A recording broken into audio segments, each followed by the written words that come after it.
If you often find it difficult to keep up the habits like having lunch or focusing on those really important but not urgent tasks like preparing for that exam in a while or gym or something like journaling, then in this video, I'm going to be showing you how I organize all of this without having to do any of the organization because of AI. Hey guys, welcome back. Arch here, a third-year medical student, and on this channel, we focus on learning how to learn so we can spend our time more intentionally on the things and people that matter the most to us. This has often been a big issue for me to deal with, especially because I just overload myself with stuff a lot of the time. So on top of, med school and the businesses that I'm running, the jobs that I'm in, I also have to make sure that I have enough time for my girlfriend and my family as well. So to ensure that I'm not falling behind on everything, I need to make sure that I have a central place that I can trust to know what I'm gonna be doing at a certain time. To put that simply, that's basically just my calendar. But I have so many apps that connect and integrate into this to actually make sure that all of these domains of my life are being looked after and cared for. So let's firstly look at the basics of this system to ensure that I actually know what I'm doing at certain times.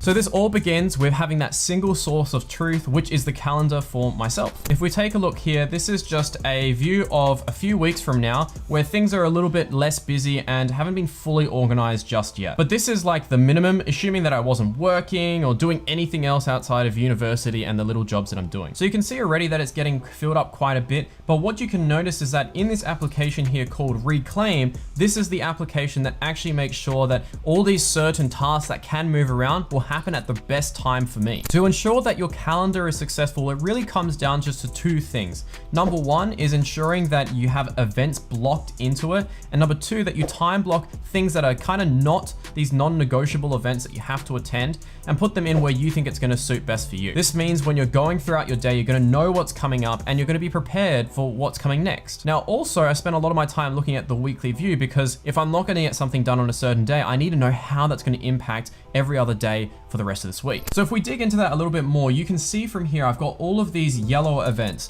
These are the non-negotiables. These are the classes that I have part of university that I should be attending. Now, not all of them are in person. Some of them actually are recorded as well, but I just have them here for kind of the sake of it. And you can see that I've got travel booked in here as well. So for me, the commute is around 90 minutes to get to university. So having that 2 hours blocked beforehand, a actual event at university, makes it really easy for me to ensure that I'm not gonna book anything there that is actually impossible for me to actually commit to. Now, what you can also notice is the events here that come in this dotted box are the tasks that I want to get done. The pieces of work that I want to slot into my schedule that are not necessarily like a thing that has to happen at that time, but this is where I would like to do it. And so that's how you begin to use a calendar. But one of the most important things in actually being successful with it is ensuring that you rely on it. You make it part of your system. If you put some things onto the calendar, but then put them elsewhere, then you're really gonna kind of forget about this and abandon it. Now, using your calendar in combination with a to-do list is actually completely okay, and I highly recommend it, but it's a slightly different thing. It's more complicated. So I talk about that in my videos about Amazing Marvin. So as long as you have your non-negotiable events, the things that you absolutely have to go to within your calendar, you got to know what you need to work around. And then what you'll quickly realize is how much time you don't have. So you need to make sure that you're scheduling that appropriately so that you don't lose out on extra time. So we know it's a good thing to use our calendar and to engage in this process of time blocking, but there's actually some limitations that come with it. While it's good to know what you have coming up in the week and what you can realistically do within a day, what you'll often find is one, either you're always going overtime on things, or two, the uncertainty of the day comes up and catches you by the back, and essentially you realize that there's all these other things that you have to do and all these urgent tasks just like fly at you, and then your whole schedule just breaks apart. So the quick fix, if you always find that you're not following your schedule and things are taking longer than expected, is just to overestimate how long things take.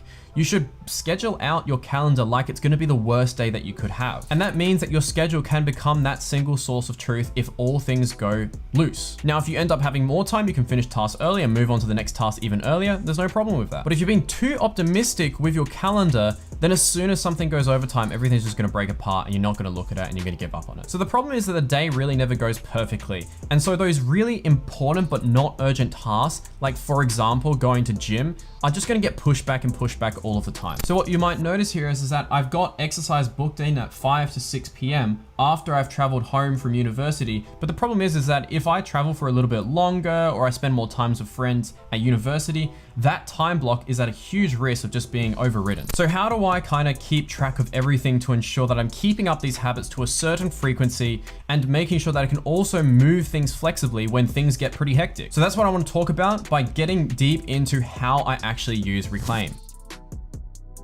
So, as you've already seen, this is what Reclaim looks like. It's got my calendar, it's got my priority habits, open tasks, and all of these lower priority habits. Now, I actually spend most of my time looking at Google Calendar instead of Reclaim because Google Calendar just looks a little bit more simple and I don't need all those features from Reclaim because it's often just working in the background. So what does Reclaim actually do? Essentially what I gather from it is that it helps you save time by not having to do all of the scheduling. It's one of those applications that does smart scheduling based on the parameters that you put into it. So if we look at something like exercise here, you can see that right now it's got this emoji next to it that says free, which means it's ready to be moved in case something else takes up on that time. But you can see that what's on the left is actually a shield, which means that this is locked. No one can book over that time. This task cannot be moved back anymore, otherwise I'm not going to be able to get it done on the Monday. Because you can see after here, I've actually got a progress test, which is an exam. Now you can also see that on Sundays, I have 2 hours to record some TikToks. That can move freely, but if that moves enough down the Sunday, then eventually that's gonna lock up as well. For me personally, that is an extremely important thing. I have people booking into my calendar all of the time, so I need things to move flexibly just to make it easier for other people, but not to the point that it's gonna eradicate this from my week entirely. Now, if you're just trying to manage your own tasks, you might time block something into your calendar, and then you realize that that's actually gonna go on top of your exercise time. And Reclaim will tell you if that's gonna cause a big problem because it's actually gonna screw up your frequency of this keeping up with this habit. So if we take a look at some of the habits that I've actually got here, you can see that I've actually got quite a few. So we've got lunch, morning catch up, afternoon catch up, having a call with my girlfriend, making sure I have enough time for exercise, this thing called the weekly review, which I highly recommend, writing up my newsletter, and also to have enough time to record some TikToks. You can really see that my highest priority habit here is lunch. I will make certain that I will always have lunch every single day. And to be honest, when I didn't actually have this app, there'd be often cases where people would book meetings with me, or I would have to do some certain task that's taking a little bit longer and I just wouldn't have enough time for lunch. Now with all of these other habits, Reclaim will do its best to protect that time, but if I have an ultra busy day, it will just get rid of it, and that's okay. There are some exceptions to some of these habits that I don't have to have them actually done at the same frequency every week, so that's why they're below priority of where the task may be. So you can also see that I have this morning catch up and the afternoon catch up also sometimes. This is a very useful time for me to go through all of the messages that I've received through the day on Messenger, Instagram, email, etc. because I definitely don't want to be checking them all of the time throughout the day. So that helps me batch my tasks so that I can focus on them and get it all done in one go. Another thing that's really useful is that it can also add buffers to certain events. If you don't already use buffers, it can be a really good technique to use to deal with the uncertainty that comes up within a day. So often when I'm scheduling my day, I will have like a good hour, maybe in the morning, maybe in the afternoon, that's going to be scheduled literally to say, just buffer. Like nothing's gonna happen in it. The reason for that is because there's always gonna be something else that comes up that will take up that time. So I need to make sure that there's wiggle room within my day to ensure that I can work around when these things pop up. Now, when it comes to things like study or work, I actually use the task feature inside Reclaim so that it can automatically find the best time for me to do this. This is especially important when it comes to things like study. I know personally that for a given week, I may only need to do 5 to 10 hours worth of university to ensure that I'm ready for the weekly test that we have. Therefore, I absolutely need to make sure that I have that time available with my calendar, ensuring that I'm not overbooking in terms of meetings and also doing other tasks and work. So let's look at a way that we can set that up within Reclaim to ensure that I can actually get this study done within this week. So what I can do is, Command K, I can type create task. You can see as well, there's a keyboard shortcut for just C. I'm gonna say that I'm gonna do some study for the team-based learning that's, on the Friday of the 27th. I'm gonna need at least 5 hours, and I'm gonna do this during my personal hours. I'm not necessarily gonna do it just during work, but I do know that when I go ahead and study, it needs to be at least an hour. I can't do a 2 hour, a 30-minute block. It's really just not gonna be that useful. And if I'm going to do 5 hours in a row, that's probably not gonna happen. Maybe I'd only do 3 hours as a maximum. Now, I'm gonna make sure that this starts, the first time that this could happen is actually on the 23rd. And I wanna make sure that I get this done by Wednesday. So I have a little bit of revision time if I need by Friday. Now, technically I could say by Friday because that's when the exam is, but it's nice to get it done a little bit earlier in the week.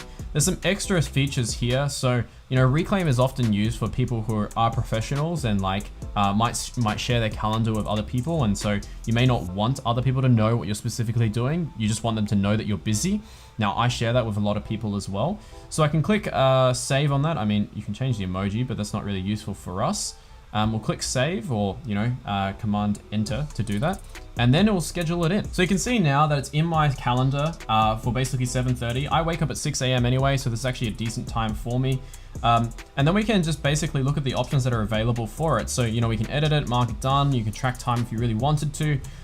But these features here, especially prioritization and snooze or adding extra time to how long this might take for me, is really quite useful. Often I find myself pressing that snooze button if I know that something else is gonna be coming up. So I can click snooze. I'm gonna say that, I'm not really not gonna be able to do this for, the next 2 hours. So it will kind of split it up now and find ways for this to fit within my calendar. So I just noticed that my Wednesday and Thursday was basically turned off because I'm going to Melbourne. So that caused a little bit of issues. But you can see here now that the study time block is shown in the morning, at nighttime, which is fine for the parameters I put there. And then also on the Tuesday, and then I've got the 5 hours done. Now I might find that's not actually really feasible for me. So again, I can go to this and I can actually snooze this by, let's say, I can't do this for at least the next 2 hours. And then what you notice is everything just moves. So, now the only time on Monday is actually gonna be at 9 p.m. We've got the time on Tuesday and then an extra time at 5 p.m.